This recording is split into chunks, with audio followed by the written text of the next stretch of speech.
Здравейте, аз съм Тевтони, виртуалният асистент на специалност немска филология в Софийския университет и ще ви запознавам с немската история и култура, както и с любопитни факти относно немския език. Да започнем с германите. Кои са германите всъщност? Почти всичко, което знаем за древните германи е написано от римляните, техните врагове. Германските племена нямали собствена писменост през първите векове от своята история. Затова цялата картина за тях стига до нас през чужди римски очи. Най-важният извор е римският историк Тацит и неговото съчинение Германия, написана през 98 година от новата ера. Той определя германите като много сериозни и отдадени на това, което правят хора. Дори когато играят на зарове, те го правят с такава сериозност, че има случаи да продадат себе си в робство.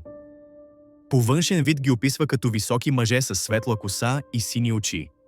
Това е клишето за външността и на съвременните германци и скандинавци. Археологическите находки потвърждават високия им ръст, който надвишава този на хората от средновековието.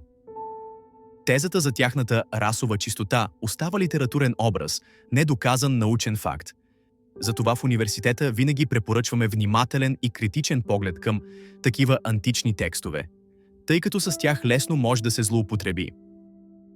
Представите ни за хората между първи и пети век от новата ера са изключително непълни и повлияни от съвремието. Те са до голяма степен израз на нуждите на съвременността от героични или митични разкази. Ако искате да получавате информация за немската история и култура, последвайте профила ни.